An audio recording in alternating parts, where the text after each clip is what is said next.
नमस्कार साथियों, welcome to Haryana update 305 और मैं हूं आपके साथ गुरुचंद सिंह।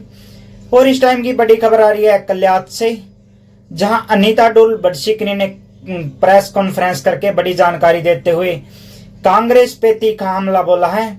कुछ दिन पहले ही उन्होंने बीजेपी ज्वाइन की है और बीजेपी ज्वाइन करते हुए उनके रुखों में बड़ा बदलाव दिखा है और जिन्होंने राजनीतिक तंज कसते हुए बड़ा प्रहार किया है। और आइए देखते हैं पूरी प्रेस कॉन्फ्रेंस और जानकारी लेते हुए क्या कुछ कहा है। सबसे पहले आप सबका राम जी। मैंने एक नए अध्याय की शुरुआत की है हमारे आदरणीय शीर्ष नेतृत्व के लिए और माननीय मुख्यमंत्री जी श्री नायब सैनी जी, प्रदेश अध्यक्ष श्री लाल बडोली जी और संगठन महामंत्री फणींद्र नाथ शर्मा जी उनकी मौजूदगी में और हमारे पूरा प्रदेश नेतृत्व, शीर्ष नेतृत्व और जिला अध्यक्ष ज्योति सैनी जी, इन सब का मैं आभार व्यक्त करती हूँ। जिला संगठन के जितने भी पदाधिकारी हैं, कार्यकर्ता हैं, इन सब का मैं आभार व्यक्त करती हूँ। मैंने भारतीय जनता पार्टी इसलिए ज्वाइन की है क्योंकि हमारे यशस्वी प्रधानमंत्री आदरणीय नरेंद्र मोदी जी जो महिलाओं के सम्मान के लिए, उनके अधिकार के लिए, उनके सशक्तिकरण के लिए जो 33% महिला आरक्षण का बिल लेकर आए थे, लेकिन नारी शक्ति वंदन अधिनियम के तहत विपक्ष ने उसको नकारा है, उसके खिलाफ वोट किया है। इसलिए मैंने महिलाओं के सम्मान के लिए और एक भारतीय जनता पार्टी की जो हमारे यशस्वी प्रधानमंत्री जी की एक संकल्प है कि 2047 में हमारा विकसित भारत बने, आत्मनिर्भर भारत की परिकल्पना लेकर उसकी विचारधारा से मैं प्रेरित होकर मैंने भारतीय जनता पार्टी की ज्वाइनिंग की। देखिए, अब मैंने भारतीय जनता पार्टी ज्वाइन कर दी, अब मैं इस परिवार का हिस्सा बन चुकी हूँ। हम सब मिलकर एकजुट होकर भारतीय जनता पार्टी की नीतियों को जन जन तक पहुंचाने का काम करेंगे और उसको नई ऊंचाइयों पर लेके जाएंगे। देखिए, बिल्कुल सही कहा आपने, कांग्रेस में संगठन नहीं था और उनकी हार का भी कारण यही था। बीजेपी की यही बात मुझे अच्छी लगी कि यहाँ नीचे से लेकर पन्ना प्रमुख से लेकर बूथ लेवल से लेकर हर छोटे से कार्यकर्ता से लेकर बड़े से बड़े कार्यकर्ता तक एक इनका जो डिसिप्लिन है, संगठनात्मक जो इनकी कार्यशैली है, उससे मैं ज्यादा प्रभावित हुई हूँ और सबको जो जिम्मेवारी सौंपी जाती है सभी बहुत मजबूती से यहाँ काम करते हैं। सही कहा आपने, मैंने लगभग 26,000 25,500 वोट हासिल किए हैं और मैं जनता की उम्मीदवार रही हूँ। जनता के कहने से ही मैंने इलेक्शन लड़ा था और इन्हीं से विचार विमर्श करके मैंने भारतीय जनता पार्टी की ज्वाइनिंग की है, विशेषकर कलैत के विकास के लिए, कलैत को एक नई दिशा देने के लिए, नई ऊंचाइयों तक पहुंचाने के लिए। यही मेरा मेन मकसद है कि हम सब मिलजुल कर एकजुट होकर कलैत का विकास करें। बिल्कुल सही बात है आपकी।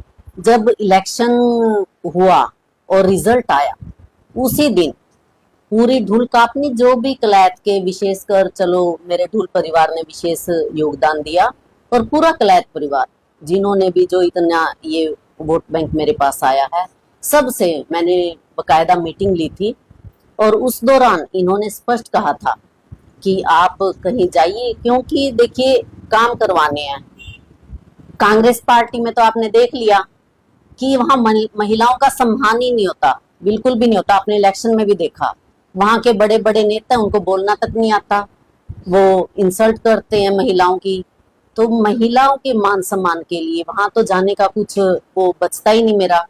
लेकिन वही बात है कि जहां महिलाओं का मान सम्मान हो, अब सबने देख भी लिया कि विपक्ष ने, कांग्रेस पार्टी ने, गठबंधन ने इस बिल को पारित ही नहीं होने दिया, जो महिला आरक्षण बिल नारी शक्ति वंदन अधिनियम के तहत आदरणीय नरेंद्र मोदी जी लेके आए थे, लेकिन उन्होंने नेग्लेक्ट किया, माना, नारी का अपमान किया। मैं इसका विरोध करती हूँ और इसीलिए जो मेरी टीम है, जो मेरे साथी हैं, उन्होंने मेरे को प्रेरित किया कि आप भारतीय जनता पार्टी में जाइए। सबने देखा ही है, कहने को तो अब किसी का मुंह बंद नहीं कर सकते, कोई कुछ कहेगा, कोई कुछ कहेगा।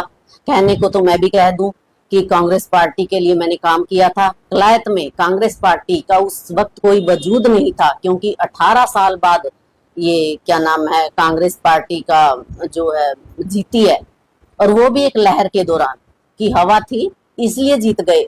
वरना जो मेहनत अनीता ढोल बड़सिकरी ने कांग्रेस के लिए की थी, चाहे वो कोरोना काल हो, चाहे कुछ भी हो, 10 साल मैंने जी जान लगाया था, अपना मन वचन संकल्प सब कुछ टाइम कांग्रेस पार्टी को जिंदा रखने के लिए किया था। लेकिन कांग्रेस पार्टी ने इस चीज को देखा नहीं, बल्कि टिकट किसको दिया? जिसको बोलना तक नहीं आता, जिसको महिलाओं का सम्मान तक करना नहीं आता।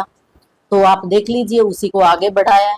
लेकिन फिर भी जनता ने मेरा साथ दिया, मेरे परिवार ने मेरा साथ दिया। मैं इनका दिल से आभार, धन्यवादी हूँ। देखो, इन्होंने तो जो एहसान किया है वो तो मैं एहसान उतार नहीं सकती, लेकिन कोशिश करूंगी कि कुछ इनके लिए करूं। बिल्कुल बन रही है। यहाँ तो परिवारवाद है, मैंने परिवारवाद के खिलाफ ही इलेक्शन लड़ा था। यहाँ परिवारवाद है, बिल्कुल परिवारवाद है। वरना तो जो कैंडिडेट अब कांग्रेस का यहाँ से जीता है, आप बता दीजिए कभी 2024 से पहले वो कभी दिखाई दिया? बोल रहे ना 2020 में भी इसने रैली कहाँ की थी? नरवाना में जाके।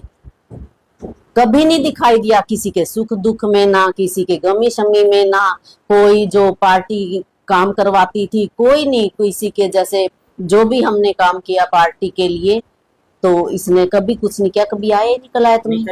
ये तो थोड़ा पार्टी की लहर में जीत गया, वरना तो इनका तो कुछ था ही नहीं। 2014 में जब मेरे पिताजी से जीते, सब तो काम होते बाद बीजेपी ने कोई काम नहीं किया।